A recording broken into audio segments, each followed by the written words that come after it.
At the height of the gold rush, Rick Ness was one of the most successful miners. He lost his mind when a rookie mechanic fixed his $1 million excavator. A little boy did fix his $1 million machine. We will look at the details and ups and downs of Rick Ness's mining operations in this video.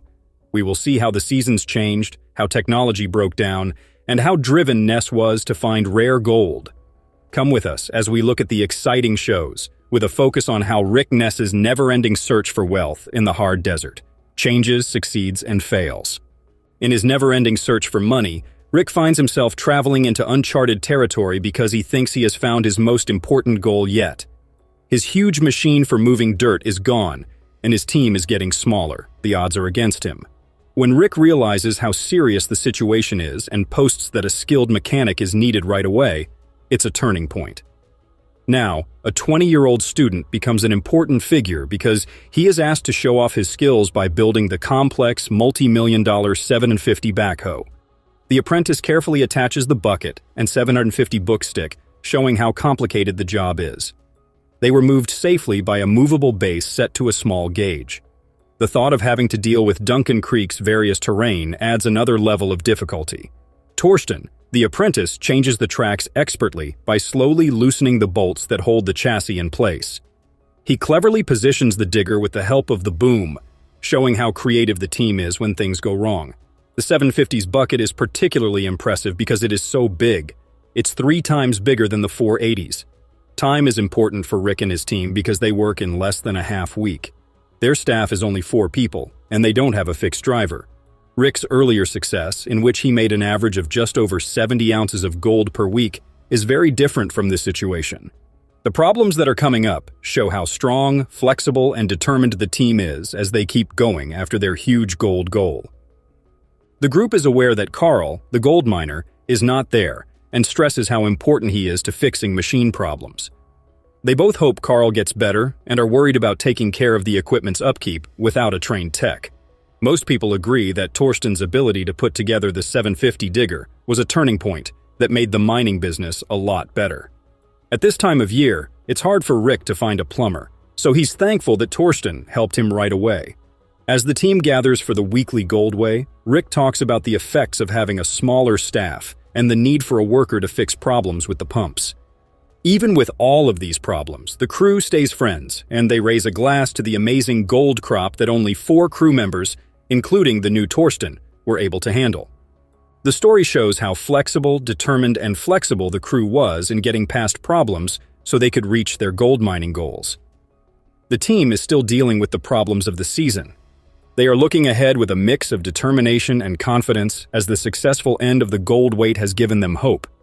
And yet, none of these problems affect Rick in any way. In fact, they might even be a good thing. We can see that Brennan has a hard time because he can't find any good land. He doesn't care and takes a wild guess as to where a new cut should be made. Almost magically, the chosen area is cleaned up and fully open in a matter of seconds. When people find possible gold in a test pan, they decide to call the new site the Bacon Strip. During the gold rush, there is a tense moment when the parking brake on a rock truck gets caught on a pile of pay dirt. Even though the rescue is shown with dramatic music and quick cuts, the story makes fun of the fact that, to everyone's surprise, no one dies. The episode ends with a smooth cleanup that yields a respectable 75.92 ounces of gold. But things change in the gold rush game when Rick's team goes through a number of staff changes. Riley is the rock truck driver he gets right away after losing the first one. A slightly inflated story about a rock truck losing a tire shows how the crew reacted to what turned out to be a pretty small problem. The following day takes a surprising turn when Riley, the new driver, suddenly disappears. The crowd gets to see Rick's girlfriend learn how to drive a rock truck after she offers to take over. As a joke, the announcer calls this part of the show the perfect blend of boredom and boredom. Rick finds another 47 ounces of gold just as cleanup time is about to start. This brings his season total to 502 ounces.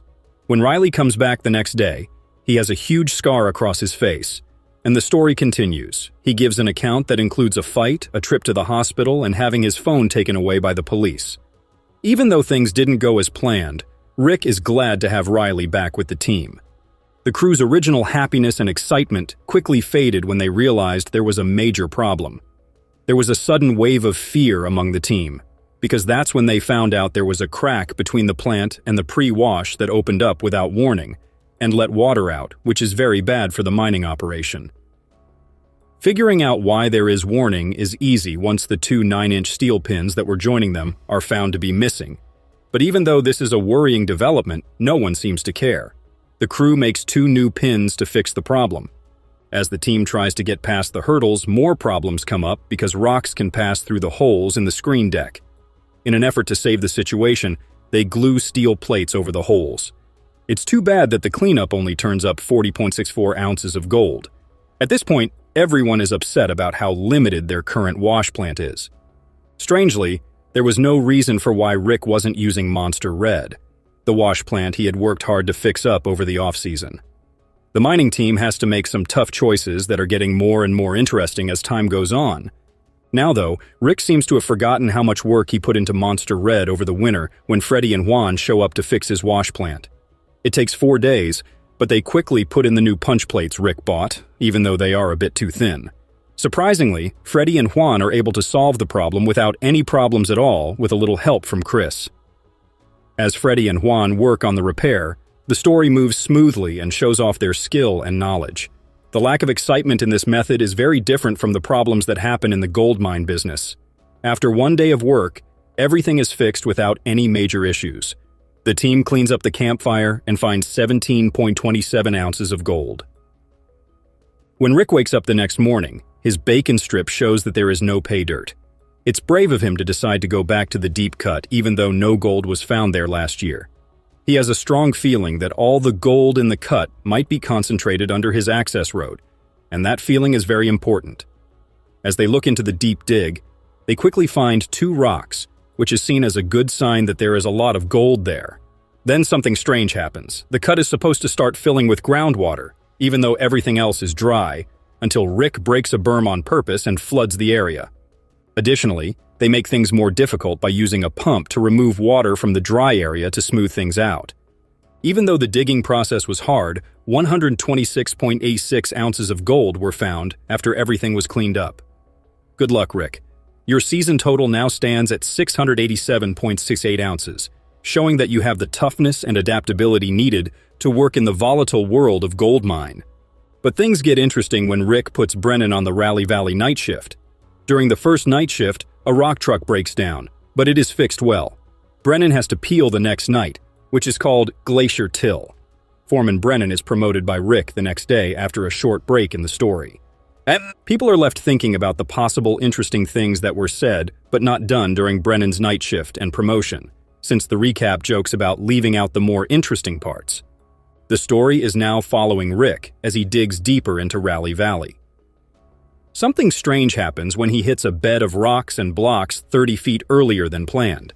But when you look at things in a bigger picture, it might not have been as shocking as people made it out to be. People believe that these rocks are good signs of good gold, which is made clear in the story. It's good that Rick finds 25 to 30 gold nuggets when he tries pans of the material. Rick sees what could happen and chooses to try his smaller wash plant in a bigger way. He needs to build a new road and a bridge across the valley so that everyone can get there. 14.02 ounces of gold are made in the 1,000-yard test. Because of these discoveries, Rick feels a sense of urgency and panic throughout the show. The reason is that Monster Red, the main wash plant, isn't ready to handle new ground. Rick has a tough choice to make. He doesn't want to throw away the valuable pay dirt, but he needs to run it through his wash plant right away. So far as we can tell, Rick's changes to his plans have made a huge difference for the whole Gold Rush crew. At first, Rick didn't want to set up Monster Red when he got to the last pay stage in Rally Valley. But at the beginning of the show, he has to face the hard truth that he needs to set up Monster Red in order to get to the top pay level. This decision sets the stage for the challenges and wins that will follow. In the episode, Rick is seen handling Monster Red. At first, there are only a few happy shouts and not much else happens. When a brand new hopper feeder appears out of nowhere, the story takes a turn that no one saw coming. It was said that Rick had spent all of his leftover money on updating Monster Red and buying a new dozer over the winter, so this is even stranger. Some people think that he may have bought the hopper feeder with money from Fred's supposedly endless savings. Rick is able to run Monster Red for 2 days and get 43.53 ounces of gold, even though it had some problems at first. When the rocks roll back down Rick's conveyor belt, they make things tricky.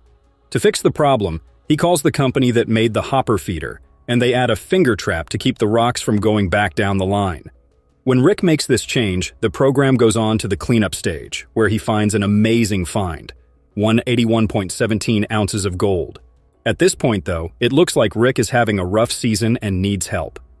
People in the crowd were shocked when Rick's father, not the man who drove the truck, was called in. The episode looks like it was cut together badly, with sudden changes in the weather and seasons. At first, Rick's dad can be seen going outside in the snow and then getting on a rock truck. But the snow goes away quickly. The description is funny because of the uneven editing. Soon after, the 700 digger breaks down, and trying to rewild the hydraulic tubes makes the situation worse. Later attempts to empty the lines don't work and make things worse. Even though it's hard, Rick finds an amazing 122.21 ounces of gold. When Rick spends a lot of time in Rally Valley in late fall, more things happened. He is suddenly called away from his work to let him know that the claim owner is there. When late fall turns into early winter, things take a turn that no one saw coming. The owner of the claim says she wants to sell it to Rick, but she won't say how much. For some reason, Rick is given an extra chance. He has 2 years to make the 150-ounce down payment if he can. After that, there are heated conversations, looks, and thoughts that make Rick come up with what seems like an odd plan. The first exciting part of Rick's plan is to go back in time to late summer. Running Monster Red and Rocky at the same time is a brave move. The storyteller builds a sense of mystery and tension by picking up on people's confusion about the strange editing choices. As the story goes on, an accident happens when a rock truck tips over while backing up to dump on a pay pile.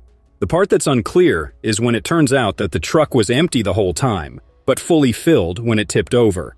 This makes the story even less clear. It's time to clean up in the middle of all the strange things that are going on. Rocky gets 95.4 ounces, but Monster Red gets 219.8 ounces, which is even more.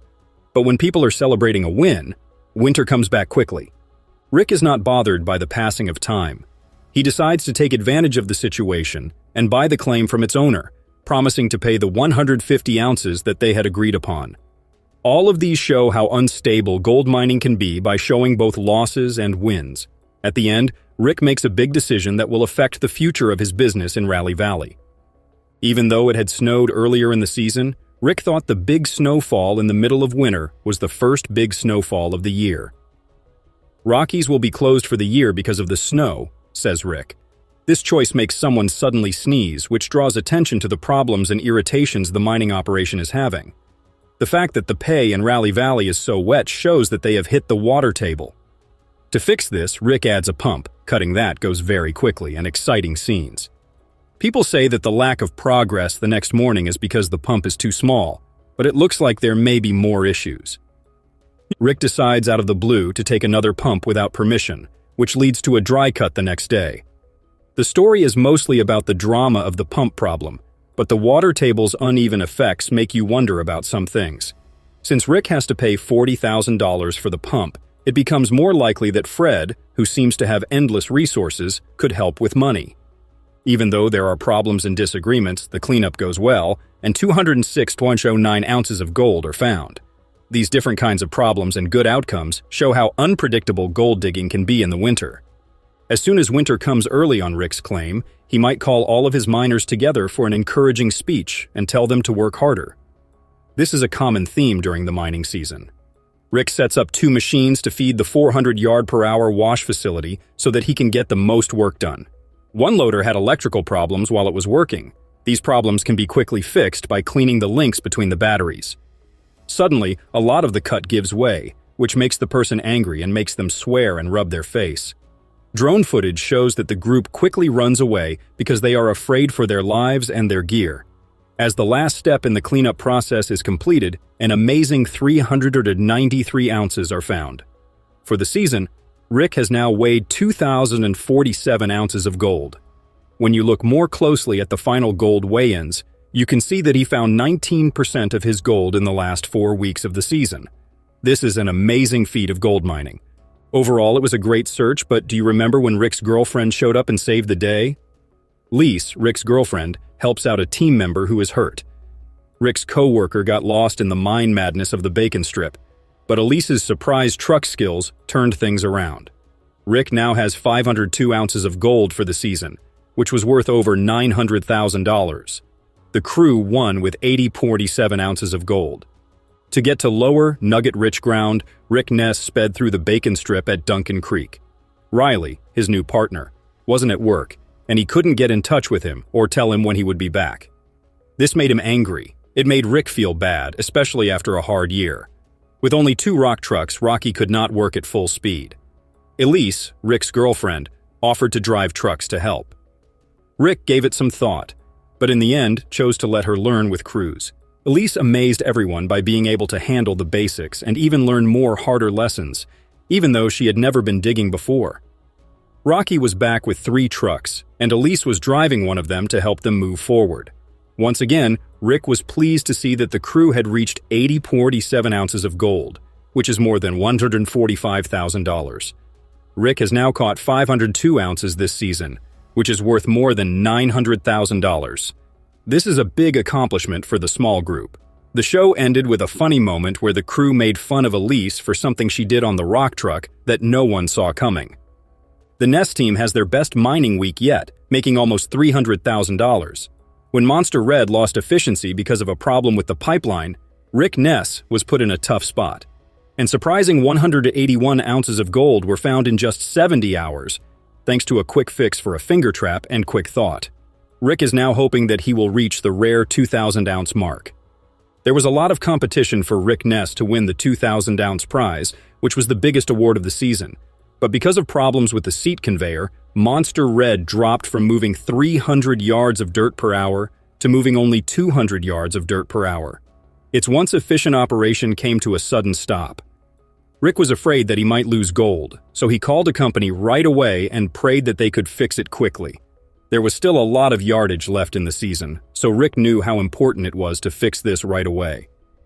During a very important meeting, Rick told Proctor Barry and Scott Ezekiel about the problem of rocks going back down the conveyor belt more slowly. It was suggested that a finger trap, which is a frame with 8 metal fingers, be built to catch rocks and let pay dirt flow through. Rick agreed to the idea and emphasized how important it was, even though building was supposed to stop. As smart as ever, Barry and Scott looked through the boneyard for extra parts that they could use to make Rick's finger trap. This smart fix took several hours to finish, and Monster Red was now ready for a test run. The team was nervously waiting for the results and thought how much gold they would really find in Rally Valley. The group found an amazing 181 ounces of gold in just 70 hours, which was more than they thought they would find. Because of how well it turned out, Rick said it was one of their biggest gold finds.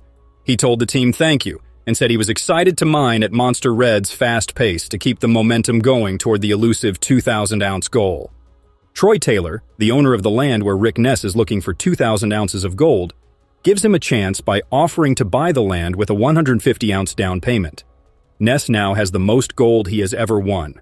Kyle Lawson, a rookie, is in charge of a bold plan that makes an amazing 315 ounces every week. Rick is driven to succeed, so he makes a promise to own land even though there are problems. Mine manager Rick Ness staked his young career on a 190-foot deep-cut test drilling, which increased the chance of a $5 million gold hit. Rick is 800 ounces short of his goal weight of 2,000 ounces because the results haven't lived up to his hopes. Rick is worried about his survival as winter comes and the high-grade pay layer stays out of reach. He isn't just enjoying digging a big hole.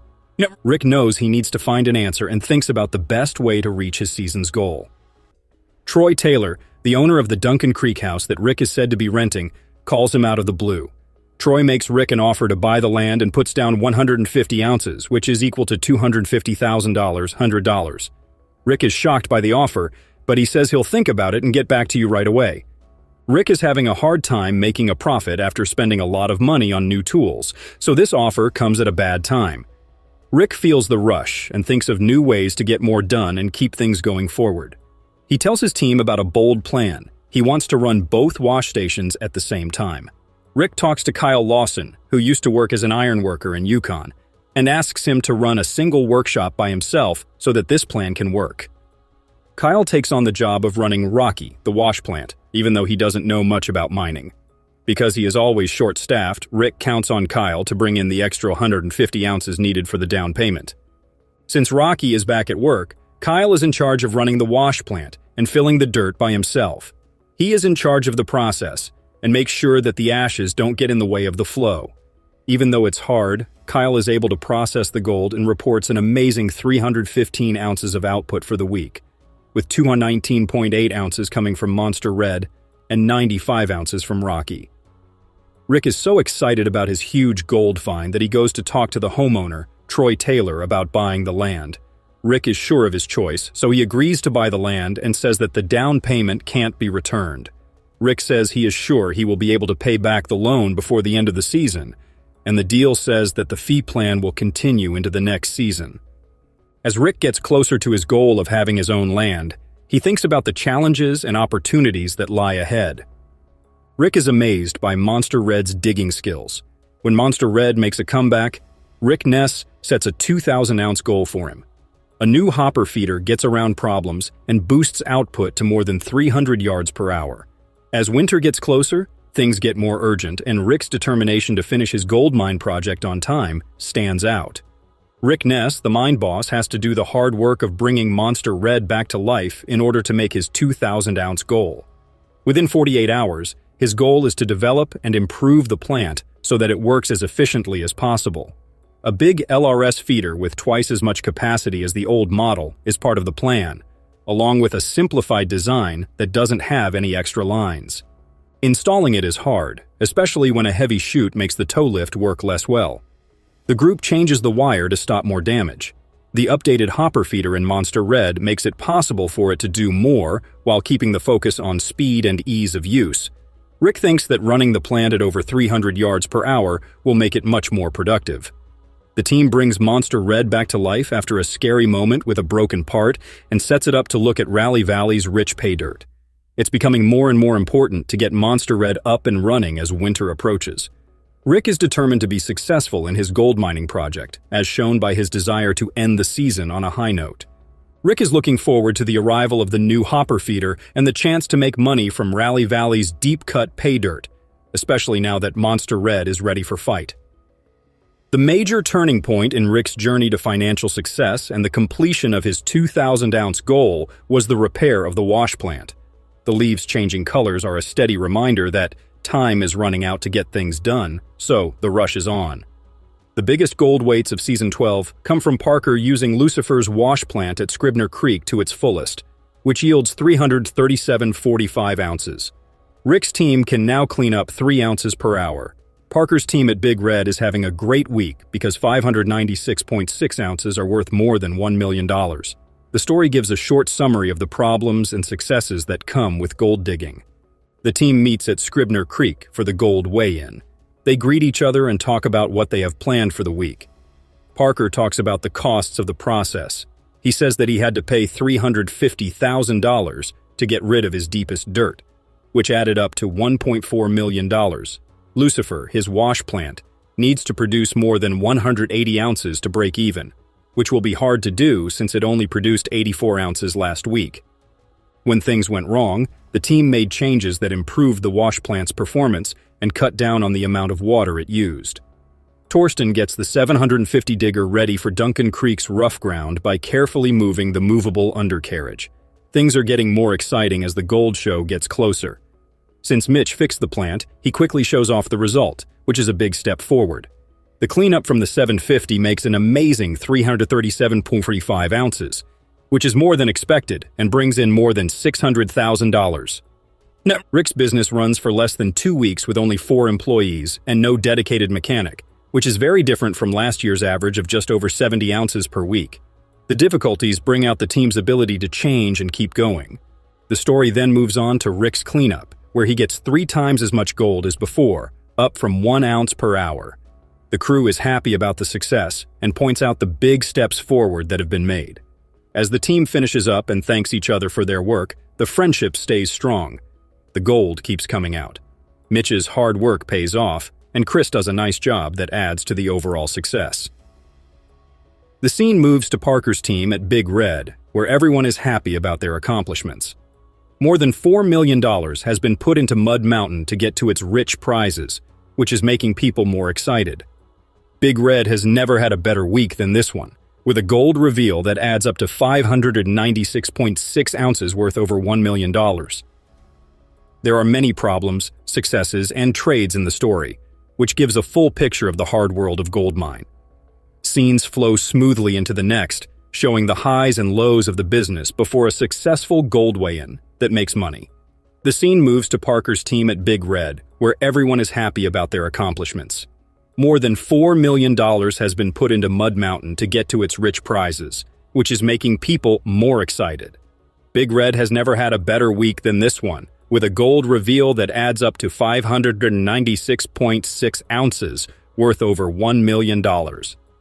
There are many problems, successes, and trades in the story, which gives a full picture of the hard world of gold mine.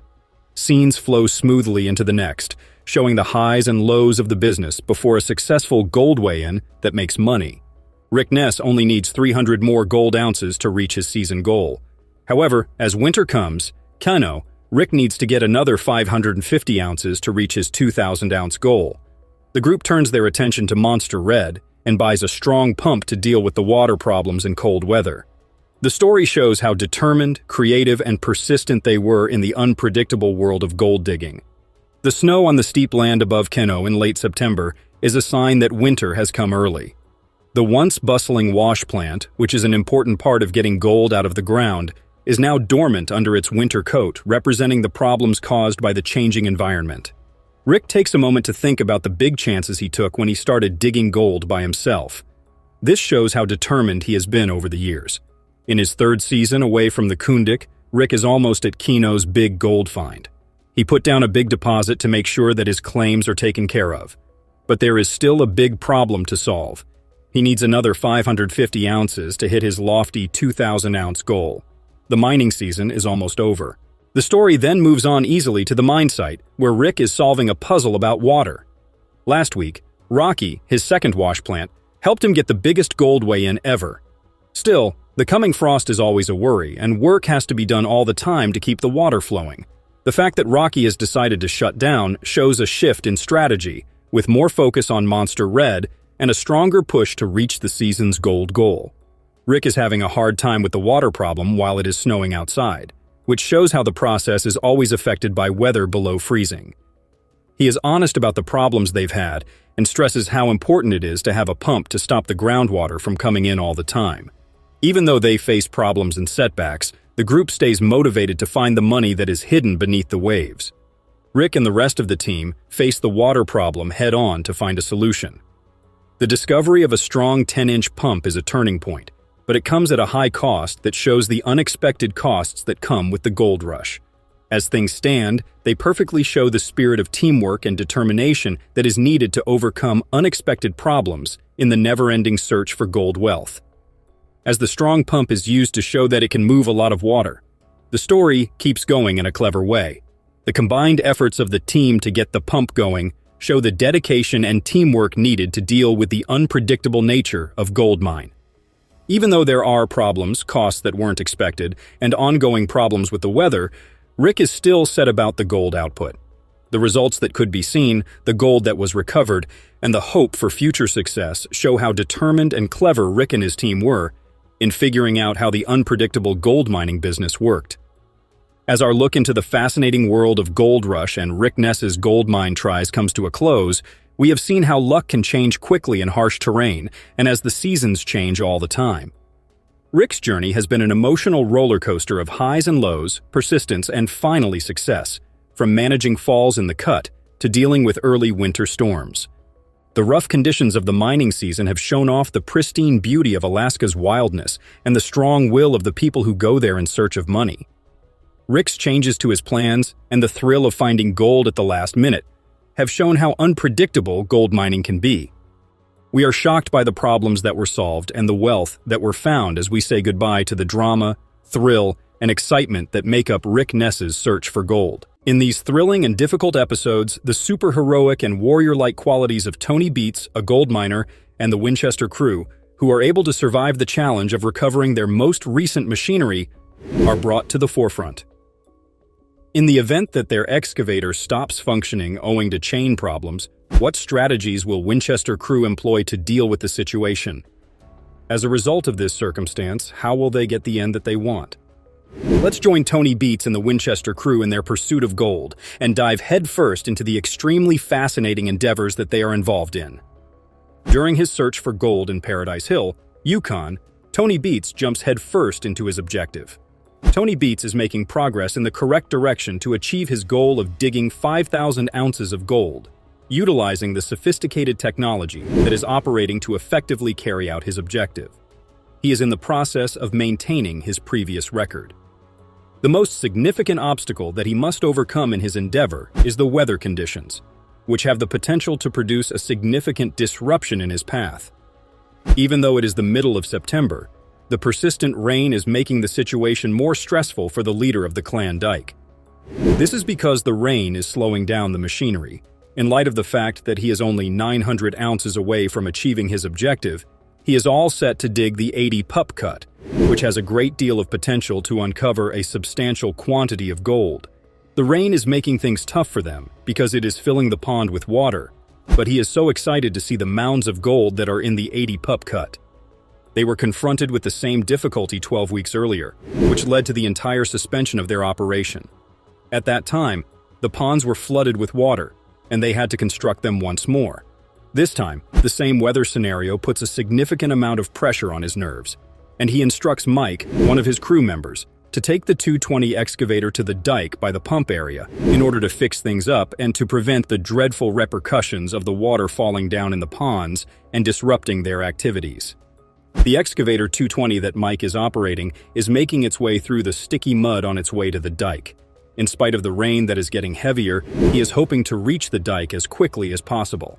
The excavator gradually slows down as a result of the muddy ground, which prevents it from progressing any further than it already has. In an instant, the excavator comes to a complete halt and starts to sink steadily. When he sees the excavator sunk down there, he appears to be somewhat dissatisfied. At this time, Tony arrives at the location and expresses his desire to retrieve the submerged excavator. He immediately ceases all of his mining activities because he is unable to continue with the mining endeavors without the excavator, and he cannot allow his machine to continue in this manner. It was initially their intention to pull the sinking excavator out of the water with the assistance of 2 additional excavators. However, this endeavor has not produced any results at all. They need to broaden the scope of their struggles in order to bring heavy gear to a state where it can function properly. As soon as Tony comes up with a strategy to bring the excavator through the door, they are prepared to put it into action without delay. He divulges his strategy to bring in further reinforcements. It is his intention to bring the 18-ton D6 dozer, as well as the enormous 115-ton D11 dozer. In order to construct a sturdy foundation for the excavator, he intends to first remove the water from the area surrounding the submerged excavator, and then, with the assistance of a D6 dozer, force the coarse tailing into the hole. Last but not least, the colossal D11, which is a monster with 850 horsepower, will bring out the excavator while it is on the sturdy reinforced ramp. Within the plan, they discover a glimmer of optimism. In spite of the fact that the idea appears to be fantastic, it turns out to be quite challenging to implement due to the enormous amount of dirty water. Tony assumes control of the D6 dozer and starts the process of removing the water from the area. As it should have been, it starts to demonstrate the progress that has been made. On the other side, Mike begins to add coarse tailing to the pit, and it proves to be really beneficial for them. Even if the severe rain in Paradise Hill slows down the process of gold hunting, Tony is still optimistic that he will be able to harvest more gold out of the 80 pup cut because it has proven to be quite fertile in terms of producing gold. Tony and his family are currently seated at the dinner table, which is located in their regular location. He laughs at Mike's suggestion that he should be held accountable for allowing their excavator to become submerged in the muck because he has been driving the excavator without paying attention to the directions. It appears that he is pleased to be able to release the tension in a span of 2 to 3 hours. Despite the fact that Tony claims that the success is the result of his engineering and wisdom, Mike says that it is relatively simple to retrieve the excavator. Tony laughs as he makes this assertion. In the meantime, Mike is weighing the gold that he has acquired by pouring it into the tray. Tony requires 300 ounces of gold in order to maintain the functioning of their family system. As soon as Mike starts pouring gold out of the jar, the entire family immediately focuses their attention on the scale, and they start reading it out loud. Almost immediately, the readout goes beyond 300 and to 500 ounces, which is significantly higher than what they had anticipated. The entire amount of gold that they acquire is 4,601 ounces, and they receive 500 ounces of gold that is worth $850,000. As a result of their excursion that took place in extremely severe weather conditions, they consider it to be exceptional. Jason Fraser, another mining boss, has arrived to Tony Beat's Hunker Cut along with his Winchester crew. This is occurring on the opposite side of the fence. They have been in Yukon for the first time, and they are getting close to the end of their first season there. After the toil associated with a lengthy summer season, they are so eager to get back to their homes. Therefore, in order for them to continue living freely, all that is required of them is 200 ounces of gold to pay their landlords. They are optimistic that they will achieve their ultimate outcome, which is to acquire approximately 200 ounces of gold. Tony gives his blessing to the proposal because he will profit 30% from it. As of right now, they have already reached 106 ounces, and the entire cut has been thoroughly investigated. The truck that John Van Tuyl is driving to the Winchester is equipped with a double-barrel wash plant that he has constructed at his home. He is holding the steering wheel. Over the course of the season, it has been functioning fairly well, and he is still holding out hope that it will continue to function in the same manner. As the third member of their skeleton crew, Butch, who was formerly employed as a logger, goes through the process of becoming an excavator operator, he goes from being a novice to being deeply appreciative. In the midst of his announcement that he is on the final thread of 10,000 yards, the excavator suddenly hits a setback. In the course of its operation, the chain of the excavator breaks. Following his descent from the excavator, he makes a beeline for Jason in order to convey the news that the trammel has ceased functioning. Upon Jason's arrival, they investigate the situation and discover that the chain that is dangling down the excavator is the cause of the machine's inability to function properly. They discover that the chain has been severed from the master link, which is responsible for holding the entire chain together. If the master link has become inoperable, the Winchester weapon system will be unable to spin its twin barrel wash system. They have arrived at the conclusion that in order to avoid any delays in their work, they need to locate an additional master link to the chain. They search through a large bag of links and correctly identify the one that can be of assistance in the event that it is needed. However, John instructs Butch to attach the master link that is broken. He requests that he activate the TRL by turning the black button on the opposite side of the device to the opposite position. Subsequently, he requests that he let it go slowly while holding it. After that, he instructs him to move his hand slightly, since he does not want to cause his hand to get more compressed. Immediately after he raises his hand, the chain is unable to reach its wheel and they are forced to halt it for a period of time.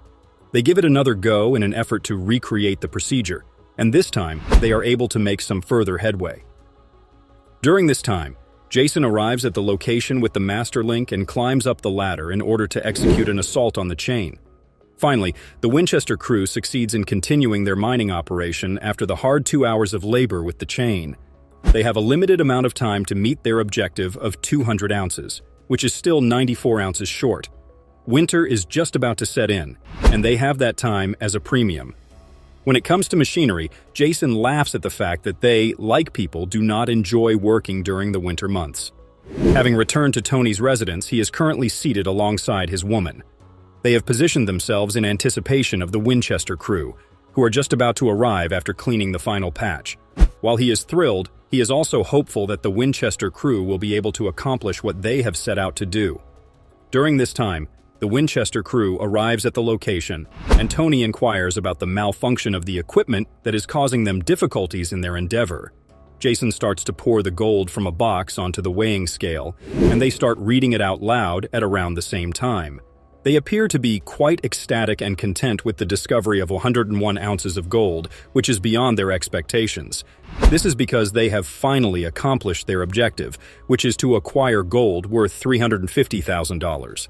Tony extends his most heartfelt congratulations to them on the successful conclusion of their first season at Yukon, and extends an invitation to return to the location. It is a happy conclusion for Tony and the Winchester crew because their trips end up accomplishing their goal in a remarkable manner, despite the fact that they encountered a lot of challenges along the way and squandered a lot of time. In the glittering world of gold mining, where fortunes are dug from the heart of the earth, one name stands out: Rick Ness. Known for his uncanny ability to strike gold, Rick has etched his legacy in the Klondike's history. But hold on. This time, Rick's journey takes an unexpected turn. He faces a pivotal moment that could reshape his mining future. What life-altering decision has Rick made, and how will it steer the course of his gold-hunting saga? There's more. Brace yourselves for the arrival of an inspiring figure, ready to lend a helping hand in Rick's most challenging hour. Who is this mystery person, and how will they impact Rick's quest for gold? Join us to delve into a mining adventure like never before that will lead to Rick's biggest gold haul ever.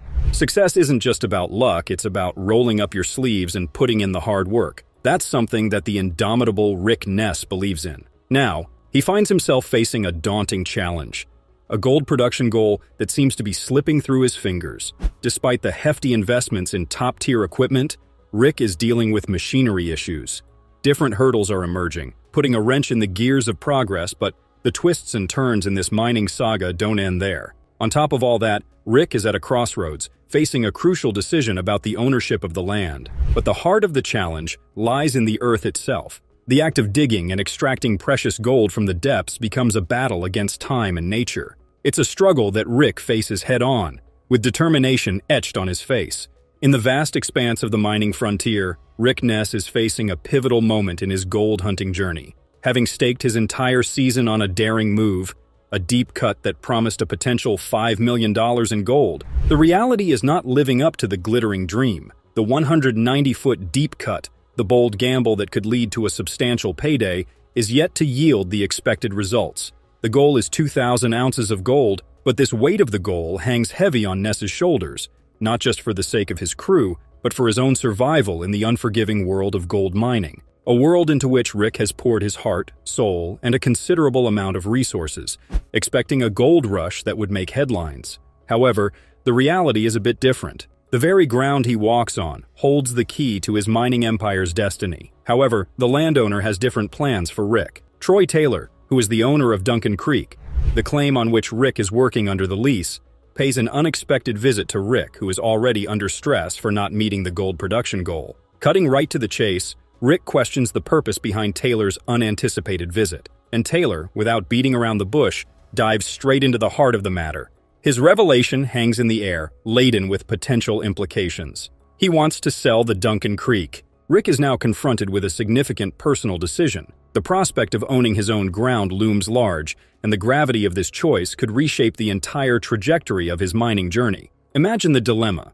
On one side, the security of owning the land beneath which potential fortunes lie, and on the other, the challenge of meeting the production goals with the clock ticking. It's a decision that could either propel Rick into a new era of mining success or add another layer of complexity to his already intricate venture. But that's not the interesting part. Taylor, with a matter-of-fact demeanor, reveals the terms.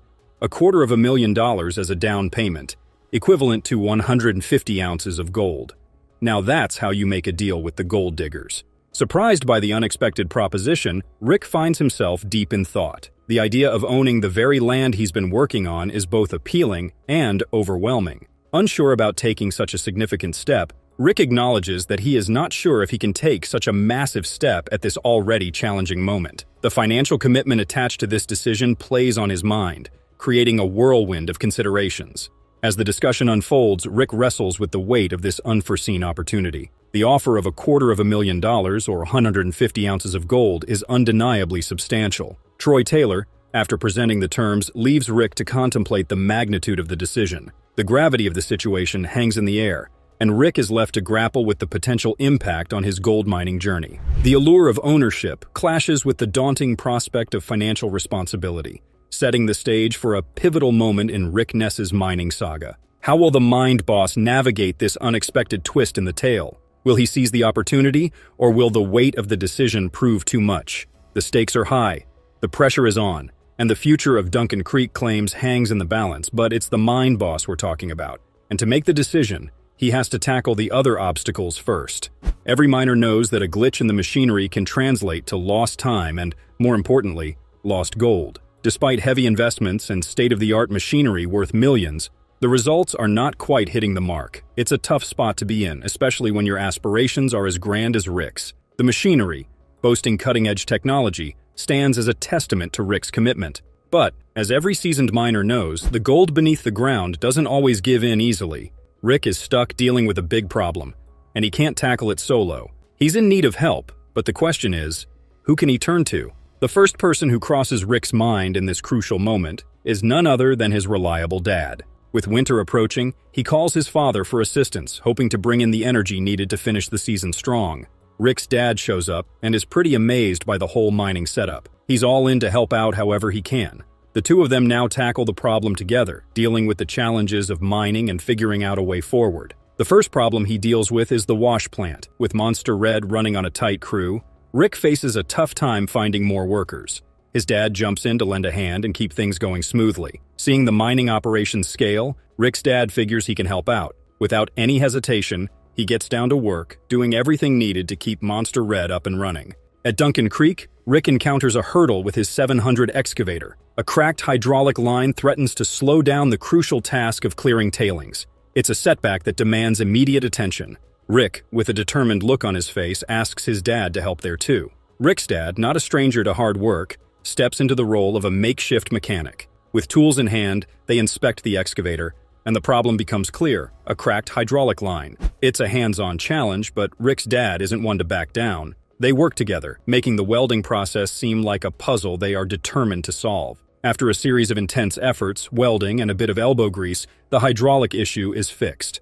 The 700 excavator roars back to life, ready to dig into the tailings and keep the gold production on track. It's a testament to the resilience of the team and their ability to handle unexpected setbacks. With the excavator back in action, the crew dives back into their work, ensuring that every bucket of pay dirt contributes to their season's ambitious gold goal. Whether it's fixing up equipment or helping out in the wash plant, Rick's dad becomes a key part of the team. His experience and hands-on approach bring a new burst of energy, making sure every part of the mining process works like a well-oiled machine. The teamwork between father and son turns challenges into victories. Together, they tackle the ups and downs of mining life, using their combined knowledge to handle whatever comes their way. As Monster Red chews through the pay dirt, it's not just the machines doing the heavy lifting.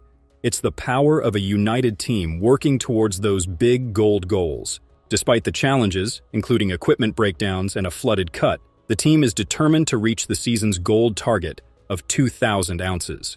The camaraderie between Rick and his dad becomes evident as they tackle repairs together. From fixing machinery issues to maintaining equipment, it's a hands-on collaboration that highlights the importance of a reliable support system. Rick's dad, a testament to the saying, "Actions speak louder than words," embodies the spirit of a true partner in this challenging gold mining journey. Even with the valuable assistance from his dad, Rick finds himself caught in a web of challenges that extend beyond the immediate repairs. In the pursuit of the elusive gold goal and land ownership, Rick must not only contend with mechanical hurdles but also navigate the intricate dynamics of the gold mining world. Each step forward requires a careful calculation, a strategic move, and a relentless determination to overcome whatever obstacles lay in his path. The journey is far from over, and the suspense continues to build as Rick strives to turn his mining dream into a golden reality. And to achieve his dream, he has to beat the cold. As winter's chill creeps in, Rick Ness finds himself standing at the crossroads of a critical decision: how to increase gold production before the icy grip of winter puts a freeze on their operations. Feeling the weight of the looming goal and the pressure to deliver, Rick huddles with his crew, including Kyle Lawson, a newcomer to the gold mining scene with an ironworking background. What steps can Rick take to boost production before the ground freezes and winter poses a threat to his gold mining goals? So, in a bold move, Rick proposes a plan that could potentially change the game. He suggests the simultaneous operation of both wash plants, Monster Red and the trusty Rocky. It's a strategy that, if executed flawlessly, could significantly elevate their gold output. Kyle Lawson, despite being relatively new to the gold mining arena, is entrusted with the responsibility of operating one of the wash plants solo. Can Rick's trusted crew member, Kyle Lawson, uphold the trust placed in him and assist Rick in achieving his dream gold haul? Well, the announcement hung in the air and the crew sensed the gravity of the situation, and Kyle, with a mix of nerves and determination, accepted the challenge. Operating a wash plant alone can be quite overwhelming, especially for someone still getting the hang of things. The potential challenges, especially the threat of tailings causing blockages, are significant concerns. Duncan Creek is ready for a high-stakes operation. With determination etched on his face, Kyle makes his way to the wash plant. The rhythmic hum of the machinery echoes through the mining site as Kyle navigates through the controls, juggling the intricate dance of equipment and pay dirt. The crew watches with bated breath, unsure of what the outcome will be. Despite the initial nervousness, Kyle begins to find his rhythm. The wash plant responds to his commands, and the pay dirt starts flowing smoothly. The potential catastrophe of tailings causing a shutdown becomes a distant worry as Kyle defies the odds and keeps the operation running like a well-oiled machine.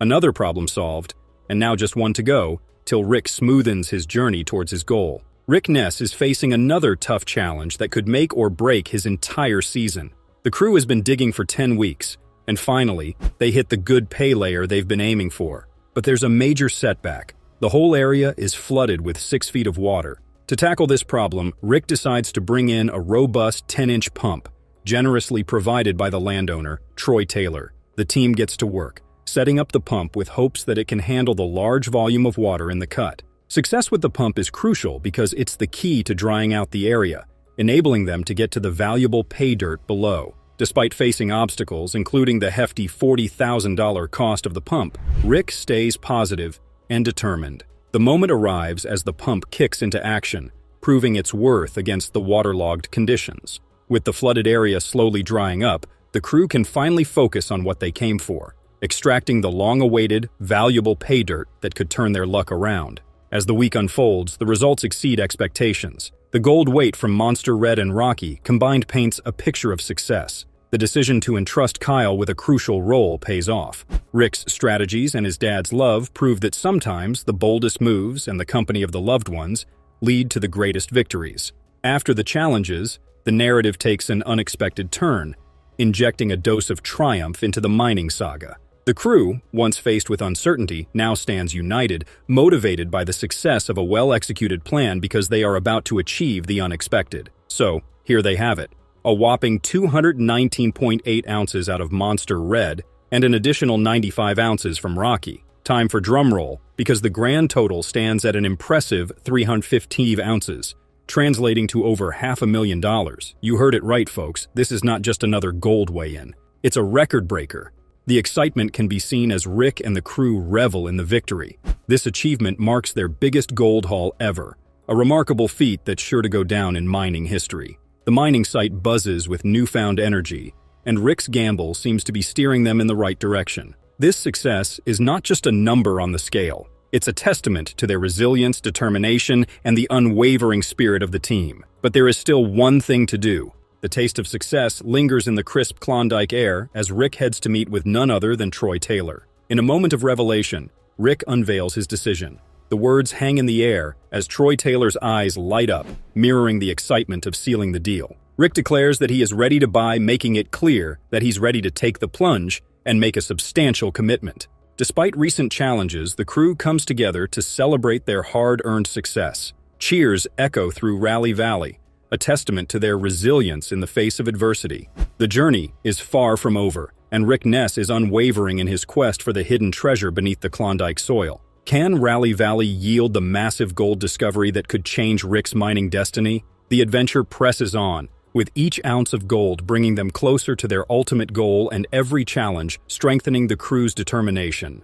The Rally Valley saga unfolds, and only time will reveal the true extent of the gold-rich bounty waiting to be unearthed.